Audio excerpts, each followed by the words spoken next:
This is Ashley Hames, a complete waster. He's 35, he's never had a job, he's spent his life a child. Now though, things have got to change. He's being sent to work in jobs so brutal it'll push him to breaking point. 'Cause for Ashley Hames, it's time to grow up. If you can keep your head when all about you are losing theirs and blaming it on you, if you can trust yourself when all men doubt you, but make allowance for their doubting too, if you can fill the unforgiving minute with 60 seconds worth of distance run, and which is more, you'll be a man, my son.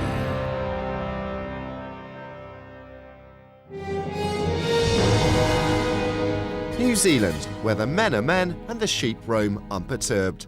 Like their formidable country, the manfolk here are hewn from solid rock. And as that is exactly the form I'm sculpting for my spindly self, this is the one place I truly have to visit in my quest towards manhood. I have no plans to ponce around as a happy camper or trek gaily through the countryside. No, in my mission to determine what really makes a man, I'm signing up for 1 week in one of the most dangerous professions here, Stuntman, where highly trained men dice with calculated risk and potential death every day. My contact out here, Peter Hassel, is a stunt veteran of over 130 flicks, and he's told me to prepare for a fiery demise, driving a car through a wall of fire in front of a baying 15,000 strong crowd. Well, the fire can wait. There's a more immediate problem at hand, namely no driving licence. And so, after 35 pedestrian years, it's time for Hames to get behind the wheel. Cue Jerry, a somewhat frail 70-year-old Irish expat now faced with the near impossible challenge of making me a competent driver. I'm ready to rock. Okay. Not too fast, not too fast. There's another learner. Shall I Okay. beep him? No, don't. Now we'll take the next on the left. Just take it slowly, ease off the acceleration. Where am I going, left? No, left, you can come. I can't see over this hill. Shall I beep? No. Just take it slowly. Let's build the pace up a little here, Jerry. Oh, you're too fast. Why, Ease we're only off. going, what, 60? You're in a 50k zone, you don't go above 50k. Take it slowly. What's going on? You using your dual controls? Pull the Jerry. car over to the side and stop. So, after less than 10 minutes, Jerry had lost patience with his quite frankly appalling student. Get out of this car. No more beeping the horn. Get out. This was not a promising start. As I went to meet my mentor, Peter, the top dog in the New Zealand stunt world, I was prepared to do anything to avoid admitting my immediate indiscretion. So you're Peter, are you? Yes. Hi, Peter. Yeah, nice to meet you. How you doing? All right. My life was to be in his hands, and by God did he know it. There's a few ground rules first, okay? No drinking, no drugs, do as I say. Because if you don't follow all those, you're going to get hurt. Great. Side, protects And your Peter hips, couldn't wait to bring the pain on. Mental anguish to start with the donning of the world's stupidest underpants, and then the humiliation of having to, for the first time in my life, act. Crack! I thought that was pretty good, a bit over the top. That was completely wrong, okay? Much better. Crying out for my mother in the manner of a small child was probably not the best way of trying to prove my credentials as a budding stuntman. A plan B. We actually tried to teach him some of the basic techniques, and we didn't get on very well at all. Can you, act like you've been hit in the head? Yeah. Is that good acting? No. So my acting's shit. But hey, the same position. even an 8-year-old can do a roly-poly. See? For him to even get the basics of break falls and rolls, which are essential for fight scenes, if you can't do those spot on, you're going to get wasted. It was clear that Peter was looking at a turd that he didn't really fancy polishing. He knew that if I couldn't even master a simple fight routine, I'd have bugger all chance driving a car through the wall of death. His solution? Summon up 3 of his finest Maori stuntmen, get them to throw punches at me, and make a short film featuring amazing stunts like, flipping a table over really dramatically. I can't remember this one. He was pretty hopeless. You've got to be able to remember at least 3 or 4 or 5 moves to do a sequence. Ashley was challenged at 1 move, the very first move of the fight. Step in, elbow, face. Yeah, but do it like a man. We have to be really careful to make sure he doesn't get hurt, and he really has to listen and follow my instructions. I took note, and with Peter showing the way, it was time for the cameras to roll. All right, fella, what you got? Flush. Big guy. Full house. Aces. Thank you very much, gentlemen. It's been a pleasure. Mate, what the hell is that? It's a winning hand, mate. You think I'm stupid, don't you? Wow. Come on, then! Are you next?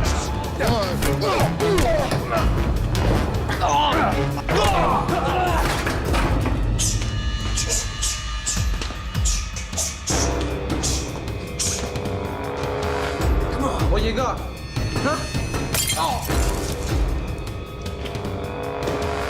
a lightweight.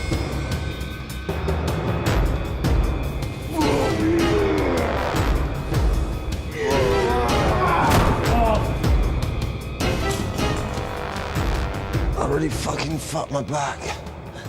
Have you really? Oh, fuck. Really? Now that's acting. Now that is acting.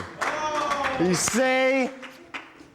Some people are Bring cut out it for this kind on. of job and some people aren't really, and there's always going to be something that will hurt you. Because you get too cocky, too big-headed. Yep. You know, that's one thing he's got to be real calm and collective about it too. Cocky? What? It was obvious too that Peter still had doubts about whether I was up to the job. And let's face it, at this point in proceedings, I was far more interested in going out with my new Maori mates and having a good time. In my bid to make a man of myself, I decided to pick on the biggest, hardest Maori warrior I could find and challenge him to an arm wrestle. If you play with fire, you get burnt. Yep, beaten by someone's granddad, and from one spectacular failure to another, namely my ridiculously uncoordinated attempts to join in the hacker. If I had any chance of impressing my new colleagues, it was now or never. So when faced with the traditional Maori initiation of, sucking huge amounts of burning alcohol from the surface of a bar, the pressure was on.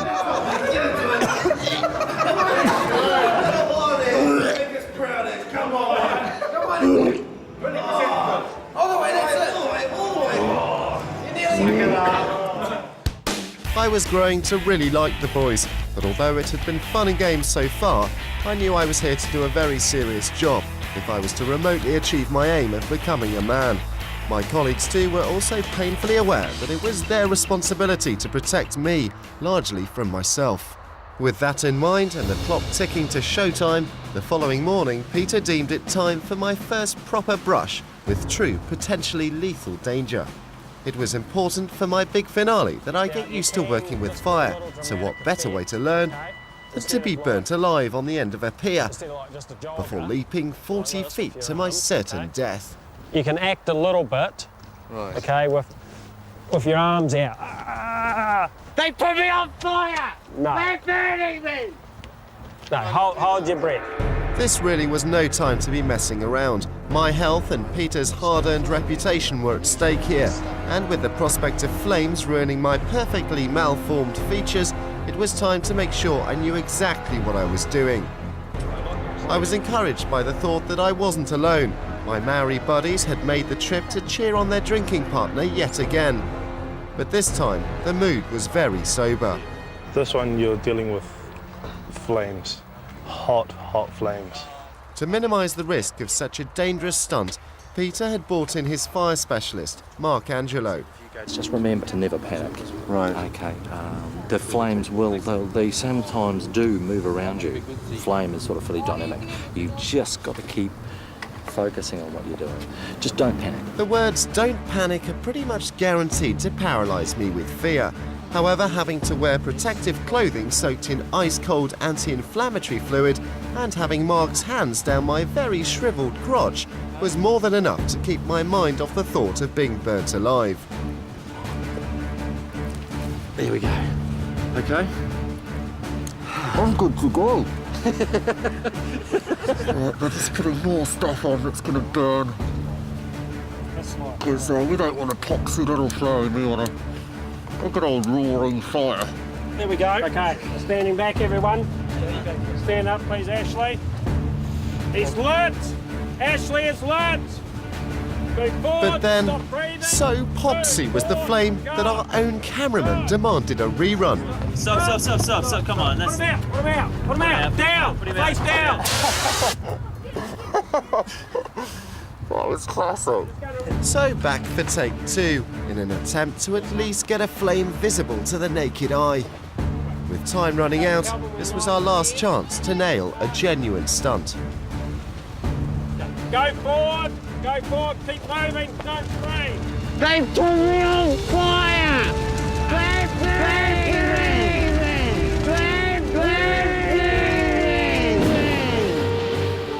Okay, I'd made it back alive, but what would Peter think of my efforts? Cheers, Peter. Well done. How did it look? Bloody good. Was there enough flailing? Yeah, it was a bit of, especially when you went off, you flailed. Right, good. Okay. Well done, lads. Thanks for your support. Excellent stuff. Well, it's been a long day and I'm off to bed, and I'm particularly proud of my flailing ability. If Hollywood doesn't sit up and take notice at this, then the world truly is a very unfair place. I had brawled with Maori warriors. I'd spewed up in my attempts to impress them with my manliness, and failed. I'd been set on fire twice and made it back alive. But in my attempt to be considered a man, it all came down to this. How would I fare in front of a crowd of thousands, driving a car through a wall of fire without a driver's license in sight? And if your stuff up, they're going to laugh you out of the stadium. Oh, Christ.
In my worldwide quest to discover the true essence of manhood, I found myself in New Zealand, working as a stuntman.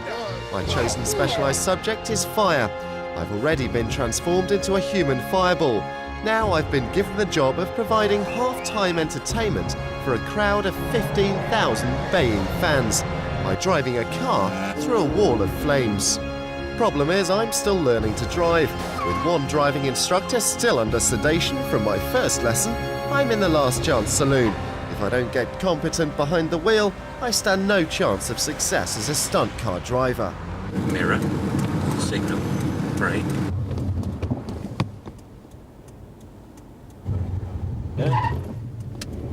Now, the 3.10, we need to turn around in 3 moves.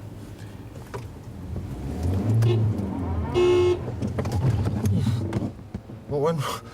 Sorry. Ashley did quite poorly. I felt he needs a lot of work with his coordination.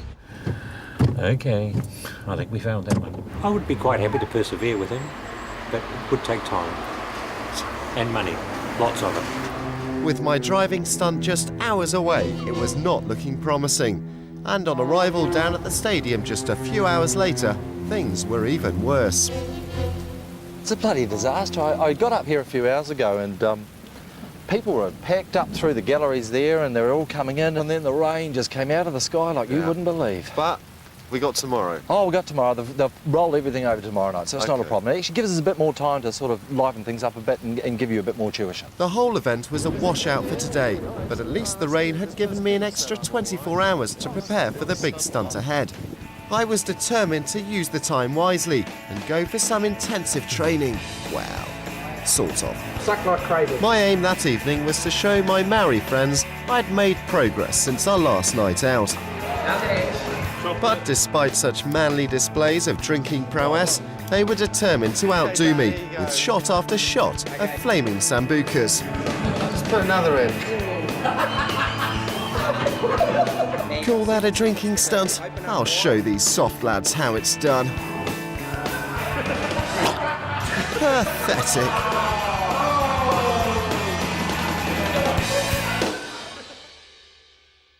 This is one of those moments where I just regret everything I did tonight. And I fucking... like, you know what it's like. After the previous night's entertainment, I was feeling horrendous. Even worse, Mark had arranged some last-minute advanced driving tuition before I took on the stadium stunt later that evening. A quick bath later, and the offending matter was expunged from the system. I instantly felt a new lease of life. But could I finally master the art of driving? Bring to the wheel. Yep. Now, hit the gas. What's going on? Take the handbrake off. You to the left, no handbrake. You to the left, no handbrake. Handbrake. Oh, if you want the back wheels to spin, then you got to have the handbrake off. Sweet. Much better. Man kept going. It wasn't all plain sailing, with the car leaning visibly to one side due to a huge disparity in passenger weight. This was a real test of my driving ability. Off, take it off. I can smell that rubber. Take it off, it's snake. Off. Quick, off. And take it off.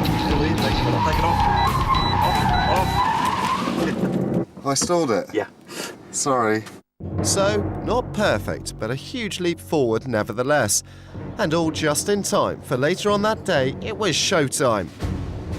The Dudberston Car Rally is a massive event attracting thousands of thrill seekers and car enthusiasts. Nerves are jangling. I hooked up with co-driver Mark. Our job, to provide half-time entertainment by driving a car through a wall of fire.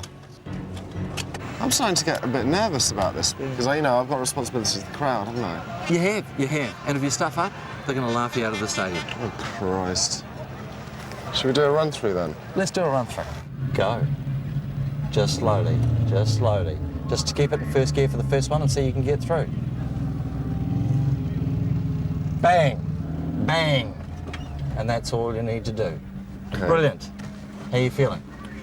Not that confident. You're doing well. The crowd's getting better now. Look at that. Primo my arse! As a convoy of nutcase rally drivers headed off to do battle, my teammates were busy building what was soon to become not one, but two walls of blazing fire. What the hell had I let myself in for? If there's a major problem, you two stop and get out the car. Just get out the car and look out for the safety crew truck coming. I was in bits as the crowd continued to work itself up into a frenzy. They were being treated to the crash-bang wallop of rally driving at its most frenetic. And I was next on the bill. It was time to get ready. The pressure was on, and this time there would be no second chances. God, I can hear the crowd now. That's kind of putting the shits up me a little bit. They're getting fired up. They're going to be baying for blood if I fail, won't they? They come here for blood. They want to see blood. Oh, God. That's why they're here. With a stadium atmosphere akin to ancient Rome and gladiatorial combat, all I could do was try and remember what I'd been taught. Don't stall. Don't beep the horn. And for Christ's sake, Ashley, try not to crash. Sorry. Okay, it's crunch time, mate. You've done damn well up to now. We've just now got to put the practice into application. Okay. Let's do it. All right, nice one. After Mark's pep talk, into the car, and then a few words of encouragement from Peter. You can do it. Cheers, mate. We were just minutes away from showtime. But would it be cheered to the rafters, or would I get booed off stage? Please, God, make them like me. How about I try and do it with no hands? Oh, shut up, you tit.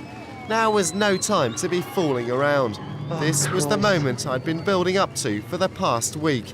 And with a 15,000 strong crowd out for the blood of an Englishman, I could not afford to screw up. Let's give him a wave.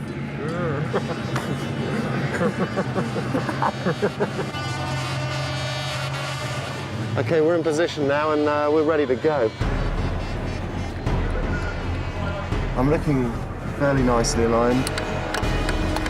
He's going to be good, man. He's going to be good. I think he's a bit nervous, but he should be right. He should be sweet. Oh, the crowd, they're doing a Mexican wave. Are you ready? Doors locked. Are you in position? Yep.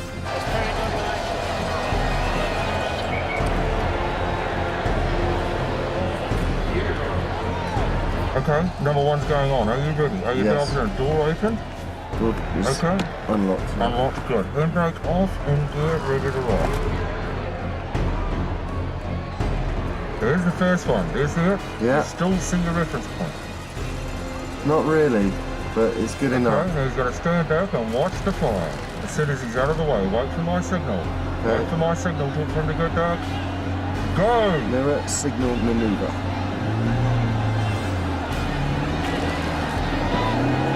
So good.